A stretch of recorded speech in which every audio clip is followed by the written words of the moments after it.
Il y a très longtemps, les papillons n'avaient qu'une aile.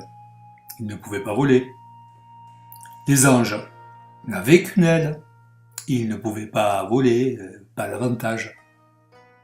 Certes, en changeant de côté, l'aile droite passait à gauche. Ils pouvaient donc tourner, reculer, avancer, mais ils ne pouvaient pas voler. Un jour, Ange Bigle, qui louchait fort ce qui semble impossible puisqu'il n'avait qu'un œil sur le côté, un jour par un prodige surprenant, penché sur le petit lac qui lui servait de miroir pour raser le dessous de du duvet de son aile unique, quoi. Un jour, Ange Bigle se dédoubla de la meilleure des façons.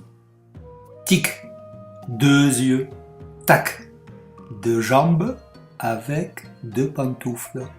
Toc, deux ailes pour voler. Depuis ce jour, les papillons volent comme les anges et nos rêves peuvent s'envoler dans le ciel.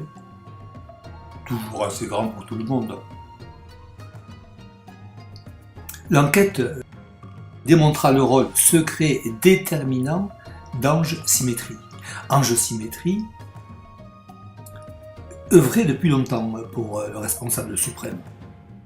Un jour, tout à fait par hasard, Ange Symétrie était tombé sur une branche qui s'était cassée en deux parties parfaitement égales.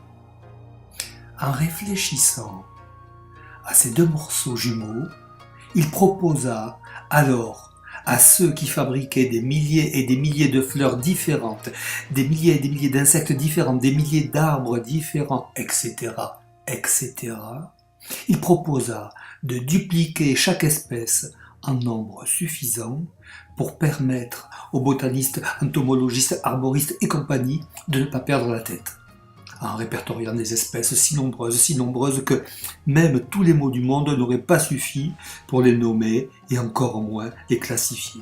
Depuis ce jour, les fleurs ont des sœurs jumelles, les poissons des bancs de poissons de la même espèce, tous les hommes sont des frères, et les étoiles frétillent dans la Voie lactée pour s'endormir.